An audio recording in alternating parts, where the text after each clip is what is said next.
Very good morning my dear students and parents. सभी को doctor Arvind Raj Ojha का नमस्कार। My dear students and parents, लगातार कुछ प्रश्न पूछे जा रहे हैं कि सर कौन कौन से डॉक्युमेंट्स हमें रेडी रखने हैं। लक्षात ठेवा माझ्या विद्यार्थ्यांनो, खूप तरी डॉक्युमेंट्स आहे अकॅडमिक्सचे आणि बाहेरचे पण, ते आपल्याला काउंसलिंगच्या आधी रेडी करावे लागतील। याद रखिए, काउंसलिंग प्रक्रिया शुरू होने के पहले आप सभी को मैं लिस्ट ऑफ डॉक्यूमेंट्स बता रहा हूं जिसे आपको तैयार रखना है। नंबर 1, 10th की मार्कशीट, फिर 10th का बोर्ड सर्टिफिकेट, 12th की मार्कशीट, 12th का board certificate, migration certificate, other राज्य में जा रहे हैं तो ट्रांसफर सर्टिफिकेट। इन सब के अलावा जो बीच में आ रहा है 10th और 12th के बीच 11th की मार्कशीट। जी हाँ, आपने 11th साइंस कहाँ से किया है, 11th का रिजल्ट भी इसमें लगेगा। अब हम आते हैं अदर डॉक्यूमेंट्स के बारे में।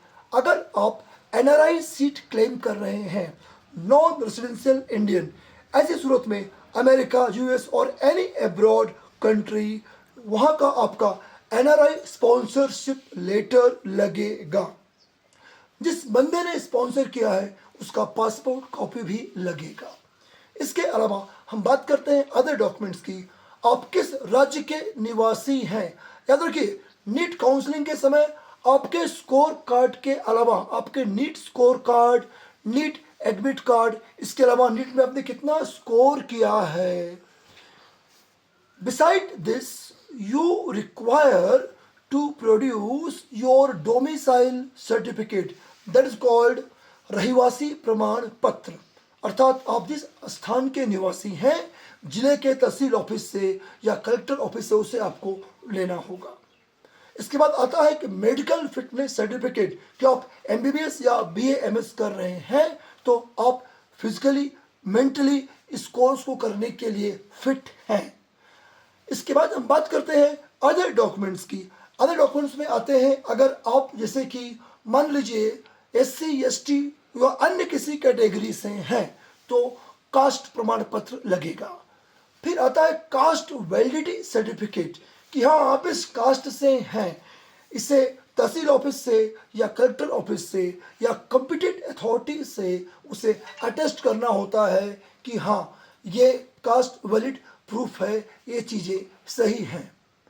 इन डॉक्यूमेंट्स के अलावा जब भी आप काउंसलिंग में जाते हैं तो आपकी ऑनलाइन प्रक्रिया प्रोसेस पूरा होने के लिए ये ज़रूरी है कि आपकी नेट की स्पीड अच्छी हो।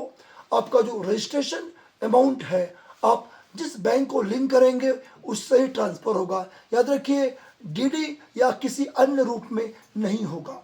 These are the basic requirements. इसके अलावा और कोई भी डॉक्यूमेंट्स अगर मांगे जाते हैं तो आप उस स्टेट की काउंसलिंग वेबसाइट पर जाकर प्रोस्पेक्टस पढ़ सकते हैं, लिस्ट ऑफ डॉक्यूमेंट्स चेक कर सकते हैं। मैं फिर दोहराता हूँ, इस समय हमारे पास 45 डेज के आसपास है। काउंसलिंग की प्रक्रिया 14 जुलाई के आसपास शुरू होगी। ऐसी सूरत में इन 40 से 45 दिनों में आप अपने सारे डॉक्यूमेंट्स इकट्ठा कर लें। लक्षात ठेवा माझ्या विद्यार्थ्यांनो, please and please keep ready all your documents. So do collect all your documents. Just keep your Aadhaar card too.